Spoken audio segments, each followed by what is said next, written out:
नंतर विशेष बातमी समोर येते। फाईलमध्ये अडकलेले प्रश्न आता रस्त्यावर सुटतील। माजी आमदार शहाजी बापूंची मंगेश चिवटे यांना गॅरंटी। पुणे शिक्षण मतदारसंघ शिंदे सेनेकडे मंत्र्यांची ताकद लावणार। पाहूयात सविस्तर।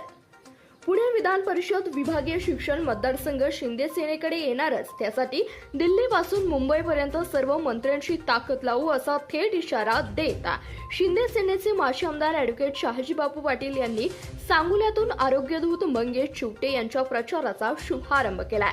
आमदारकीसाठी नव्हे तर प्रश्न सोडवायला राजमाता अहिल्यादेवी सभागृहात झालेल्या महामेळाव्यात बापूंनी स्पष्ट केलं, चिवटे हे फक्त उमेदवार नाहीत, ते मंत्रालयातील फाईल्स हलवणारे कार्यकर्ते आहेत। जुनी पेन्शन, टप्पा वाढ, वैयक्तिक मान्यता हे प्रश्न फक्त ते सोडवू शकतात। चिवटेंची शपथ। मंगेश चिवटे यांनी शपथ घेतली की 5 वर्ष आमदार झालो तर दर महिन्याला शिक्षण दरबार घेईन, प्रत्येक जिल्ह्यात कार्यालय काढेन, जोपर्यंत जुनी पेन्शन मिळत नाही तोपर्यंत स्वस्त बसणार नाही। 35 जणांचा सन्मान, 1000 शिक्षकांची गर्दी। कार्यक्रमात आदर्श शाळा शिक्षक, पत्रकार आणि समाजभूषण अशा 35 जणांना पुरस्कार देऊन सन्मानित करण्यात आलं। प्राध्यापक डॉक्टर बापूसाहेब अडसूळ यांनी आता गप्प बसायचं नाही, कामाला लागायचं असा नारा दिला।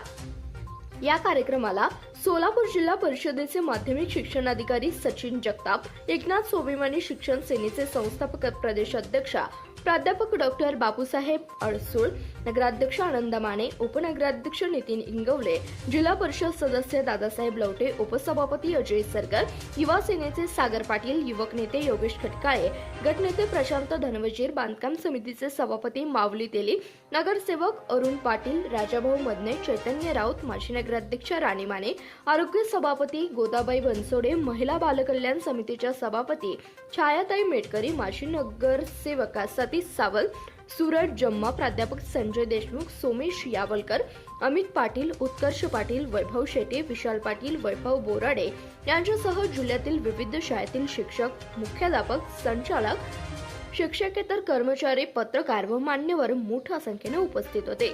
15 वर्ष झाले टप्पा वाढ नाही, पेन्शन नाही, आता आम्हाला आमचा माणूस पाहिजे अशा घोषणा सभागृहात दणाणून गेल्या होत्या। शेतकऱ्याच्या म्हशीच्या पाठीवर बसवलं आणि बांधावर शेतकऱ्याची पुरोज्ञानी होऊन मैदानात उतरली, हे तुम्हाला विसरून शकणार। जीवन योगदान असतं, हे जीवन योगदान त्या लोकांनी दिलेलं, त्यांच्याचमुळं आज आपण माझ्यासाठी पॅन्ट घातली, शर्ट घातलाय, कोणी शर्ट केलं, नाहीतर ती जर जन्माला आली नसती, आज धोतर छटण मसराच्या मागं जायचं, गुरं राखायची धक्का सोडून आपल्याला पूर्वी धक्का माझ्या बांधाव्या शेतकऱ्याचं पोरगं त्या पिढीपैकी मी आहे।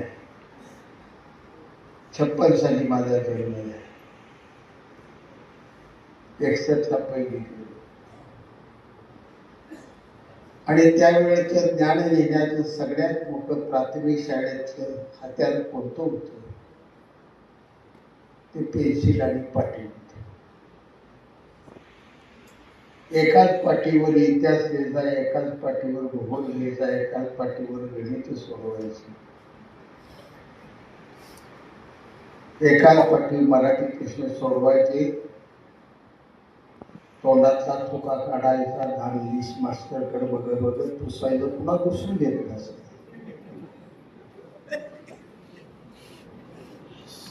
त्यातल्या कितीतरी तुमच्या लोकांना आता पाठी पेन्सिल बघायला मिळत नसेल।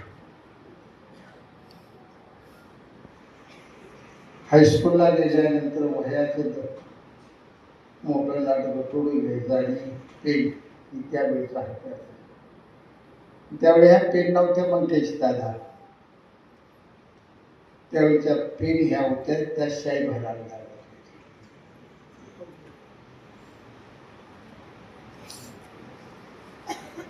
आणि एक कंपनी होती मला तो पेन सगळ्यात महागडा आणि सुंदर असायचा। त्या कंपनीचा पेन मिळावा म्हणून पोरं आईबापापाशी घालायची. मला त्याकडे तरी जातली पाहिजे.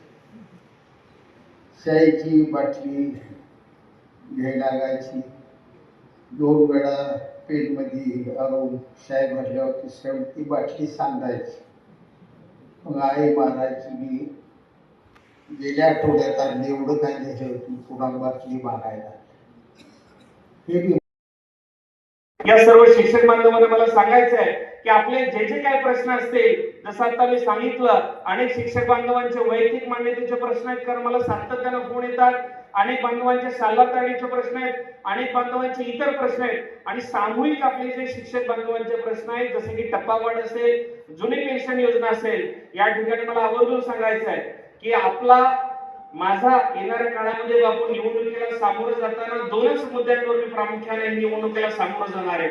एक म्हणजे आपले जे 100% अनुदानित शिक्षक बांधव आहेत त्यांना जुनी पेन्शन योजना लागू झालीच पाहिजे, ही मागणी त्या ठिकाणी विधिमंडळामध्ये लावून जाणार आहे. हे या ठिकाणी ग्वाही आणि वचन या ठिकाणी मी तुम्हाला देतो. यासोबतच काल परवा म्हणजे इथं जे शिक्षक बांधव लवकर आले असतील त्या ठिकाणी त्यांनी व्हिडिओ क्लिपच्या माध्यमातून पाहिलं असेल की आझाद मैदानाला ज्यावेळी आंदोलन झालं, म्हणजे पाठीमागच्या वर्षीचं आंदोलन असेल किंवा या वर्षीचं आंदोलन असेल, या वर्षीच्या देखील टप्पावाढ आंदोलनामध्ये कशा पद्धतीनं मी प्रामाणिक प्रयत्न केले हे या उभ्या महाराष्ट्रातील सर्व शिक्षक बांधवांना माहिती आहे.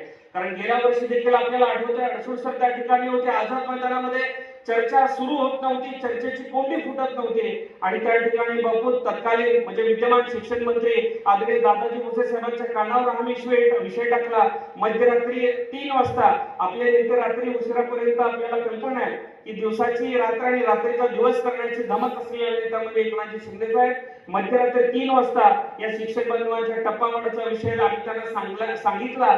मध्यरात्री 3 वाजता आदरणीय मुख्यमंत्री उपमुख्यमंत्री एकनाथजी शिंदे साहेबांनी दादा भुसे साहेबांना मध्यरात्री उठून सांगितलं, फोन केला, त्यांना उठवलं आणि सांगितलं की माझे शिक्षक बंधू गेले 10-12 दिवस आझाद मैदानामध्ये उन्हा पावसामध्ये त्या ठिकाणी लढा देत आहेत. या सगळ्या शिक्षक बंधू भगिनींना न्याय मिळाला पाहिजे.